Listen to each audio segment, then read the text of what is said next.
children, today I am dealing with the topics lateral displacement, apparent depth as well as normal shift. So first of all I am dealing with lateral displacement in the case of a glass slab, refraction through a glass slab, and here A, B, C, D represents a glass slab, and here this Mn represents the incident ray. Mn represents the incident ray, and here this Nk represents refracted ray, and this Kl represents the emergent ray.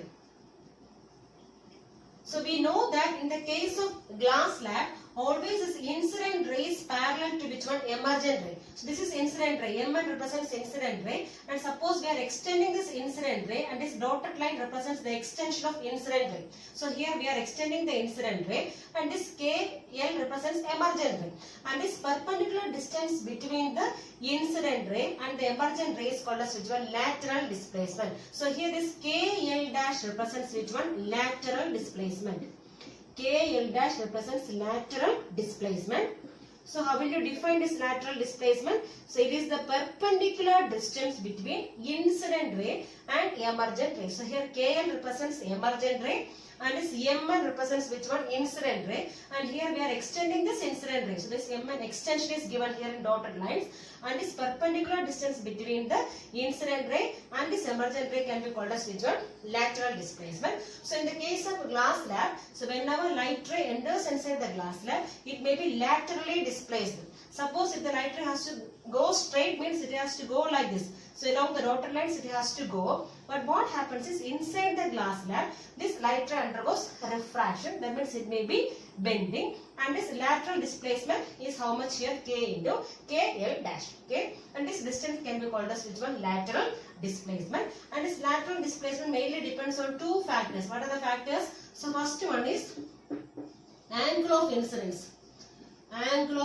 So this lateral displacement depends on first factor, angle of incidence, and second one is the thickness of glass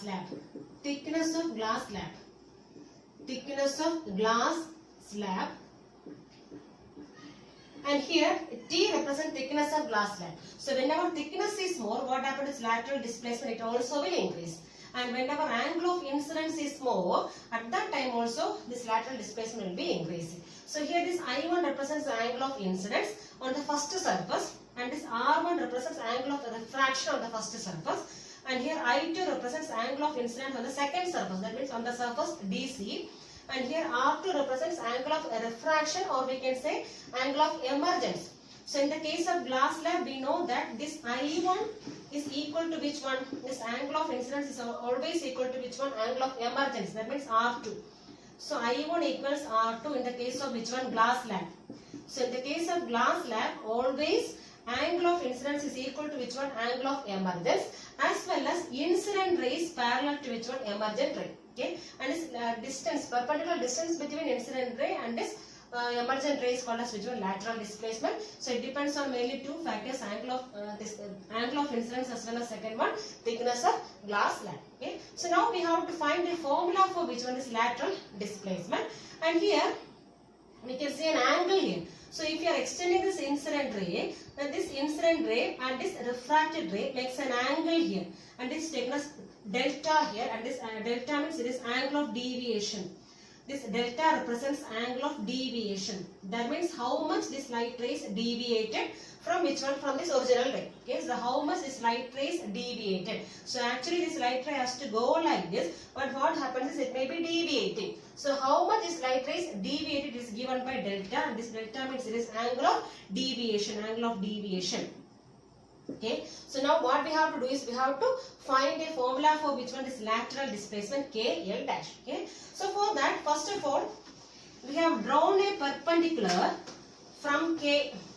So already we have drawn here this from this point. So from this point K, we have drawn a perpendicular to which one? To Mn, and it's meeting at which point now? L dash. So we have drawn a perpendicular from K to this incident ray, that is Mn. That is Kl dash. Okay, so we are getting a triangle here. Okay, so from triangle, so we have a triangle here, NKL dash. NKL dash. This is triangle here, NKL dash. So from that we are finding sine delta. So what is meant by sine delta? What is sine theta? Sine theta equals opposite side by hypotenuse. So here also we are taking opposite side. What is opposite side here?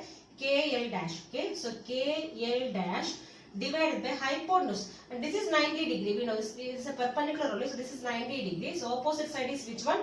NK. So this NK represents which one? This hypotenuse. So we can write here NK. So KL dash divided by NK.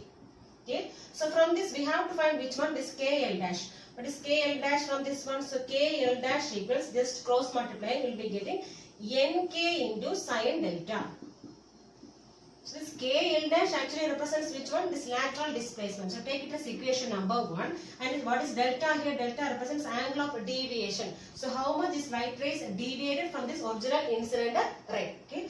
Now again from this diagram we are finding.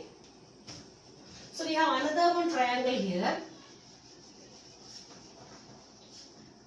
So see here. So this is actually normal. This N dash represents normal. So I am elongating this light ray, elongate is normal. So we are getting a triangle here, N dash K. Okay, so we are getting another one triangle, N dash K. So from triangle N dash K. So what I am finding is, I am finding this angle is R1. Okay, so I am finding cos R1. Cos R1 equals, how will you find cos R1 here? This is 90 degree, that means this one is hypotenuse. Okay, so cos theta, what is the formula? Adjacent side by hypotenuse. So what is adjacent side here? N dash. So this N dash divided by what is hypotenuse here? NK. This NK represents hypotenuse. So N dash divided by NK. So from this here we have KL dash equals NK into sine delta. So we need a formula for which one now? NK. So from here we are finding which one? NK. So cross multiplying, what you will get? NK into cos R1 equals N dash. Okay, so from this what we need? We need NK. So NK equals N dash divided by cos R1. N dash divided by cos R1. So N dash divided by cos R1. But what is this N dash? So N dash represents thickness. Thickness of the slab. What is the thickness here? T. So we can write here as, instead of N dash, what we can write now? T. So T divided by cos R1. Okay, so we go NK equals how much? T by cos R1. So here we have taken only two triangles. So first one is NKL dash. So from that triangle what we found out? Sine delta. Sine delta equals KL dash divided by NK. So from this what we found out? We found out KL dash, because KL dash is the lateral displacement. And we need to find a formula for which one is lateral displacement? KL dash. So this KL dash equals, just cross multiplying, you will be getting NK into sine delta. So take it as equation number 1. But we have to substitute a value for which one is NK. So for that what we are doing? We are taking another one triangle from here. N dash K, and from that triangle we are finding which one? Cos R1. So cos R1 equals adjacent side by hypotenuse. So here we will be getting N dash divided by which one? NK. And what we need to find out? We have to find out NK. So just cross multiplying, we will be getting NK into cos R1 equals N dash. So from that we need to find which one? NK. So NK equals N dash divided by cos R1. But what is this N dash? It is equivalent to thickness of the glass slab. So we can write here as T by cos R1. Now what we have to do is we have to substitute in this formula. So what you will get now? So we have the formula KL dash equals, so instead of NK what we can write now? T by cos R1 into sine delta. Okay, so we got the formula like this. But what is delta? How will you find delta? So we know that, so this is I1, okay, this is I1, and this one fully, these two are alternate opposite angles. Okay, these two are, this I1 as well as R1 plus delta, both are opposite angles. These opposite angles mean these two will be equal. Okay, that means this I1 must be equal to which one? R1 plus delta. So since these are opposite angles, okay, the opposite angles are equal. We already studied. So opposite angles are equal, means here I1 equals which one? R1 plus delta. So I1 equals R1 plus delta. So from this what we need to find out delta. So what is delta now? Delta equals I1 minus R1.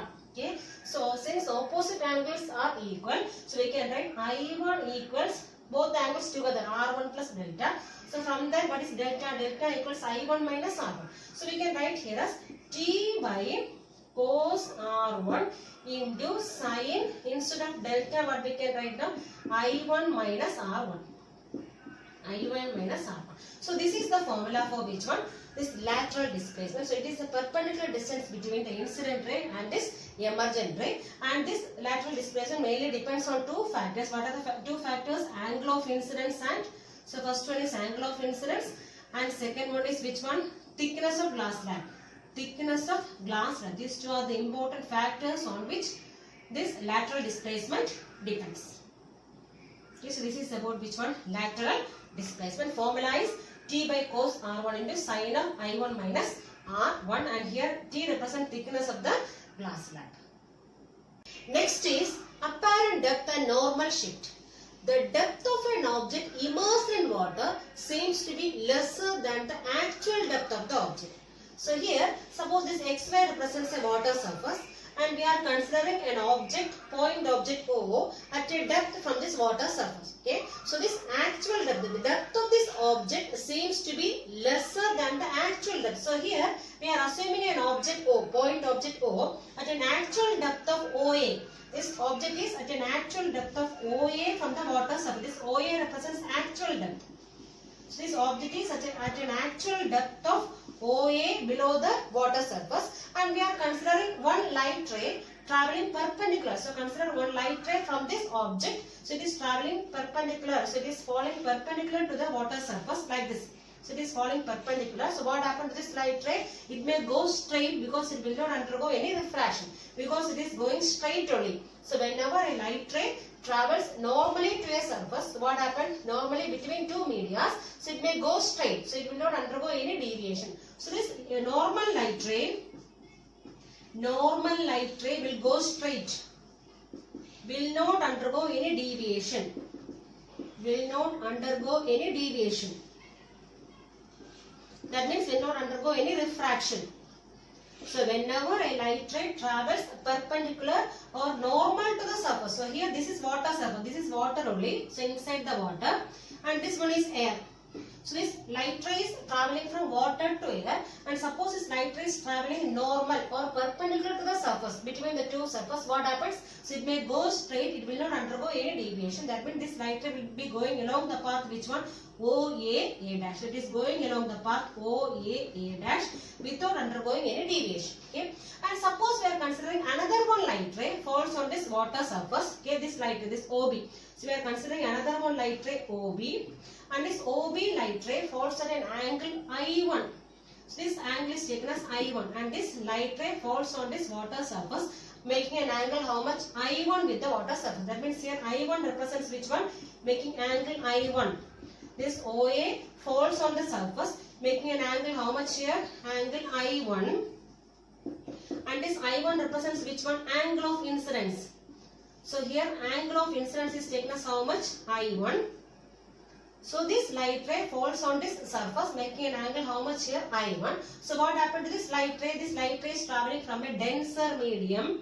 So this water is a denser medium. To air means it is a rarer medium. So what happens is light ray will bend away from the normal. That is, it is deviating away from the normal. So we can see that this light ray will deviate away from the normal, making an angle R1 here. So this R1 represents which one?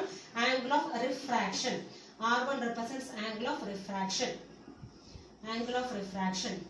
So first of all, so here we have taken a point object O below the surface of water. Okay, and this actual depth is taken as how much here? OA. This OA represents actual depth, and we are considering one light ray traveling perpendicular, normal to the surface. So what happened to this light ray? It may go straight without undergoing any deviation. This light ray will not undergo any refraction here. Now we are considering another one light ray OB, and this light ray falls on the surface, making an angle how much here? I1, and this I1 means it is the angle of incidence. So what happened to this light ray now? Since it is traveling from a denser to a rarer medium, it may be bending away from the normal, making an angle how much here? R1, and this R1 represents which one? Angle of refraction. And now we are extending this, which one is refracted ray. So I am extending this refracted ray. So when I am extending this refracted ray, this may meet at which point? O dash. So this O dash A is called as which one? Apparent depth. This O dash A represents the apparent depth. That means whenever we are seeing the object, so whenever we are seeing this object, we can see the object at which point? We can see at this point O dash. So this O dash A represents apparent depth. That means the depth we are seeing. Okay. So the actual depth is how much? OA. This OA represents actual depth of the object, and this O dash A represents apparent depth. That means we are seeing the object at how much depth? O dash A. Okay. That means here we can see that this O dash A is less than which one? OA. Okay. That means I told you, whenever we are immersing an object inside water, this depth of the object seems to be lesser than the actual depth. So this O dash A represents which one? Apparent depth, and this OA represents actual depth, and always this O dash A will be less than which one? OA. This OA represents actual depth or real depth, and this O dash A represents which one? The apparent depth, and this apparent depth is always less than which one? Actual depth. Here this OA and OB represents incident rays. And this OA is a light ray which falls normal to the surface. So what happens? This light ray, it may go straight without undergoing any deviation. So it is moving along the path OA dash. And we are considering another one light ray OB, and it falls on the surface, making an angle how much? I. Making an angle I with the surface. Okay, so what happened? This light ray, it may be deviating away from this normal. So it is taken as R. As R is the angle of refraction. And suppose we are extending this light ray, BC is the refracted ray, and when we are extending this light ray, it may meet at which point? O dash, and this O dash is given as the virtual image. So this O dash, at this O dash we can see which one? Virtual image of the object. Virtual image. So it is not the actual image. So we are seeing this object at which point? At this point. So it seems to be at this point. That means it is not the actual image. It is a virtual image. So actually the actual depth is how much? Only OA. And this O dash A represents apparent depth. That means we seems this object to be at which how much depth? At O dash A. Okay. That means this O dash represents the virtual image. We are not getting the actual image here. So we can see the virtual image of this object at which point? At this O dash. So this O dash represents the virtual image of this object. Okay. And now we can see that this is taken as I, angle of incidence I. Okay. So since this angle is I, what about this angle? This angle also I, because these two are alternate interior angles. Okay. So we have this angle. This angle means angle OBN dash. OBN dash equals which angle? Angle AOB. Angle AOB, and both are equal to how much here? I. So what is the reason? Because they are alternate interior angles. So alternate interior angles. Interior angles. So this, both the angles are how much here? I.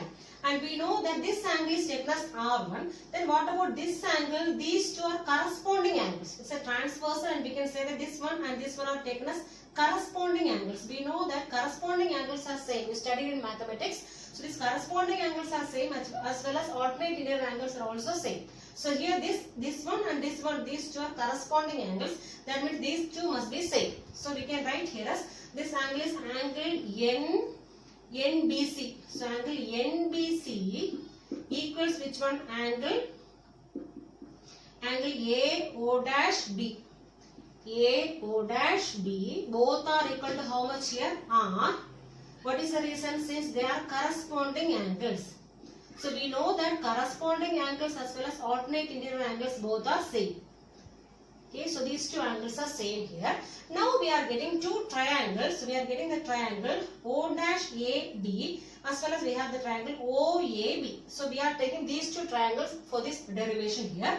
So first of all I am taking from triangle BOA. So I am taking the triangle BOA. So from triangle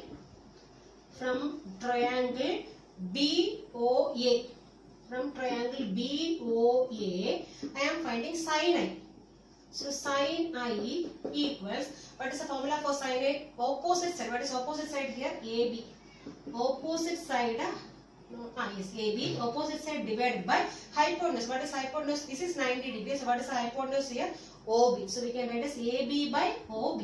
Okay. So from the triangle BOA, we have find out which one sin I. So sin I means opposite side. What is opposite side here?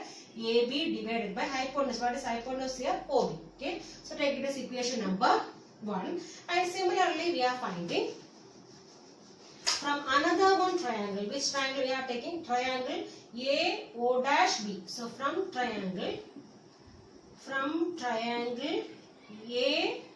AO dash B. So we are finding sin R.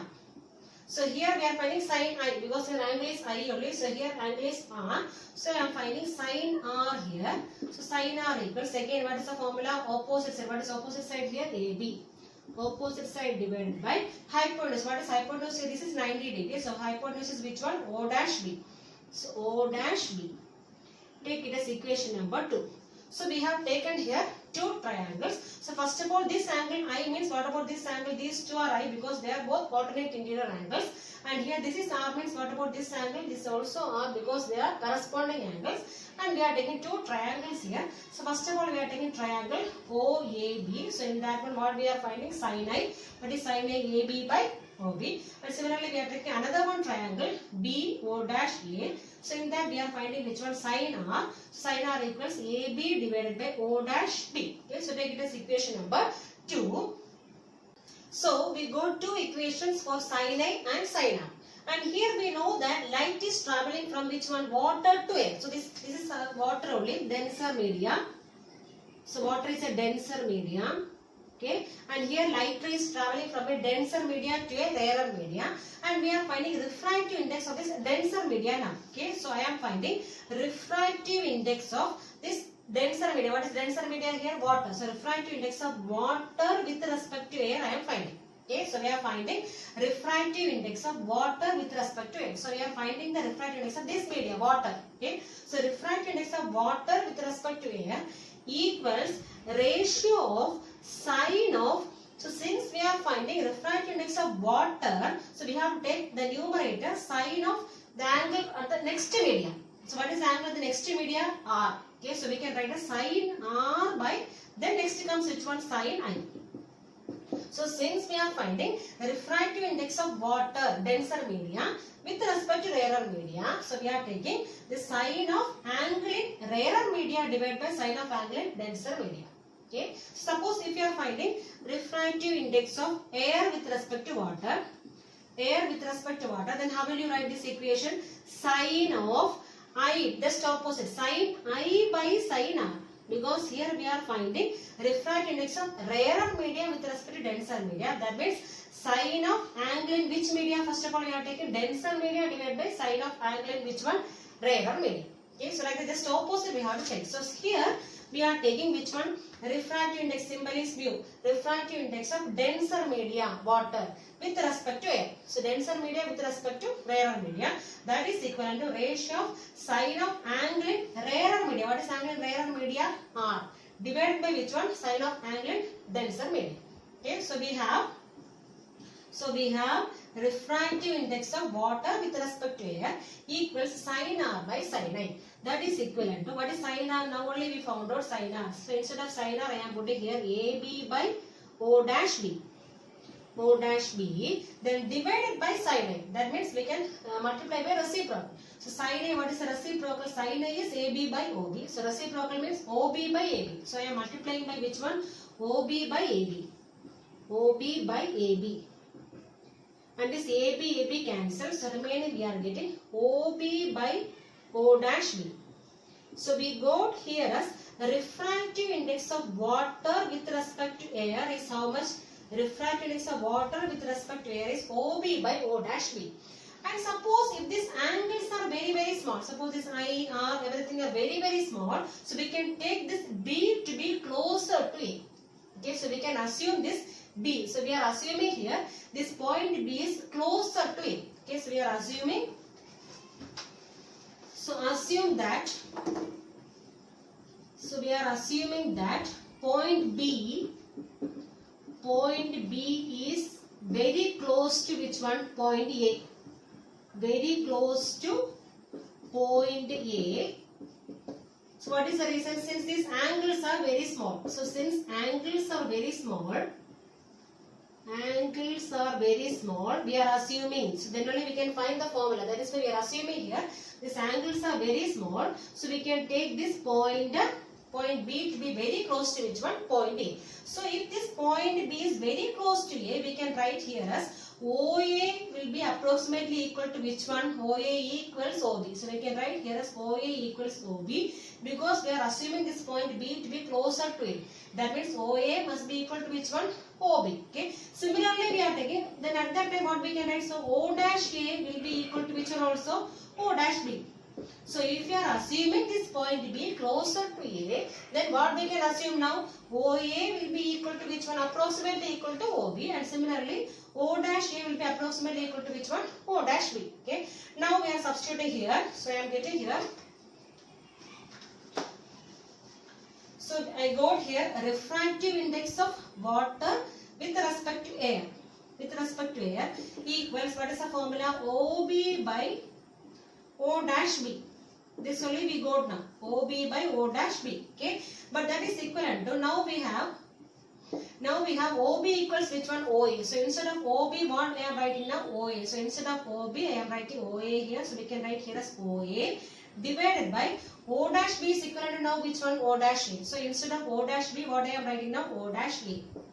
Okay. So we can write here as refractive index of water with respect to air equals OA by O dash A. That is equivalent to, what is OA now? OA means it is a real depth. Okay, so real depth. So that means we can write here as real depth divided by, what is O dash A now? It is the apparent depth. Apparent depth. Apparent depth. So finally we got which one? Refractive index of water with respect to air equals which one? Real depth by apparent depth. Okay, suppose if you want to find apparent depth, how will you find now? So we have the formula refractive index of water. So we have the formula refractive index of water with respect to air equals which one? Real depth divided by which one? Apparent depth. Apparent depth. So apparent depth means in which depth we are seeing the object. Okay, so apparent depth. So from this, how will you find apparent depth? Just cross multiplying, we will be getting apparent depth equals apparent depth of a object equals real depth divided by refractive index. Real depth divided by refractive index of denser media with respect to rarer media. Okay, so we have apparent depth formula. What is apparent depth formula here? So apparent depth equals real depth of the object. That is, here it is OA. So real depth divided by refractive index of denser media with respect to rarer media. Okay. Now what is normal shift? So here, suppose we are taking this real depth. So here is OA represents which one? Real depth. So OA is the real depth. And suppose we are taking this real depth of the object to be x. So here this much is taken as x. So the x represents which one? Real depth. Then this normal shift. So normal shift is the difference between real depth and apparent depth. So real depth minus apparent depth. So real depth minus apparent depth will give which one? Normal shift. So here what is real depth? We have taken here x. So we can write here as x minus apparent depth. So we have apparent depth. What is the formula? So we have mu WA. What is mu WA? That is the refractive index of denser media. Refractive index of water with respect to air. That is equivalent to real depth by apparent depth. Now only we found out. So this formula we can write again as refractive index of water with respect to air equals real depth. What is real depth here? It is taken as x. Okay, so we can write here as x divided by which one? Apparent depth. Divided by apparent depth. So from this, how will you find apparent depth? So I am finding apparent depth here. So apparent depth equals depth. I cross multiply here. So you will be getting x divided by which one? This refractive index of water with respect to air. So we got here apparent depth equals how much? X. X means what is that one? X is the real depth divided by refractive index of water with respect to air. So here also I am writing what is real depth here? X minus, instead of apparent depth what I am writing now? x by refractive index of water with respect to air. That is equivalent to x is common here, so take it outside. So x into 1 minus here also 1 by refractive index of water with respect to air. So this is the formula for which one? This normal shift. So normal shift is the difference between which all things, real depth and apparent depth. So here real depth is OA. So this OA represents which one? Real depth. Then this O dash here represents which one? Apparent depth. Apparent depth. Then this normal shift means it is the difference between these two. That means O dash. So this O dash represents which one? Normal shift. So how will you find this normal shift now? Formula is x into 1 minus 1 by mu WE. What is x here? X is the real depth into 1 minus 1 by refractive index of denser media with respect to which one? Rarer media. So this is the formula for which one? Normal shift. Effect of atmospheric refraction at sunrise and sunset. So what is atmospheric refraction? The refraction occurs due to the different layers in the atmosphere is called as atmospheric refraction. And why this atmospheric refraction occurs? Because in this atmosphere we have different layers, and these different layers are having different optical density. So whenever light rays are traveling through different layers having different optical density, this light ray will normally bend. Okay, and due to that reason what happens? Atmospheric refraction occurs. And here the sunlight has to travel through different layers in the atmosphere. So whenever the sunlight is traveling through different layers, so it may be passing through different layers having different optical density, and that is why the sunlight will bend. And that is due to which one? Atmospheric refraction. Okay, and mainly during sunrise and sunset, the sun is at the horizon. So horizon means it is a long distance. Okay, so during sunrise as well as during sunset, the sun is at a long distance, that is at the horizon. Okay, that means the sun's light has to travel a long distance to reach where? To reach the Earth's surface. Okay, that means this light has to travel through different layers in the atmosphere, and this light ray will be undergoing more bending. So this atmospheric refraction is more during which one? During sunrise as well as during sunset, because at that time sun is at the horizon, that means at a long distance. Okay, so during sunrise, so before sunrise, 2 minutes before sunrise, we can see the sun. Actually the sun is below the horizon only, but 2 minutes before itself we can see the sun, due to which process? Due to atmospheric refraction. So actually the sun is below the horizon only, but due to atmospheric refraction, due to the bending of light, so due to bending of light coming from the sun, we see this sun to be somewhat at a higher position above this horizon. Similarly, 2 minutes after sunset also we can see the sun. So actually the sun is below the horizon only, but we are seeing the sun at a somewhat higher position above the horizon, due to which effect? Due to atmospheric refraction. Okay, because the light rays are bending. Since the light rays coming from the sun is bending and is traveling long distance, so what we are seeing? We are seeing the sun 2 minutes before sunrise as well as 2 minutes after sunset, due to which phenomena? Atmospheric refraction. Okay.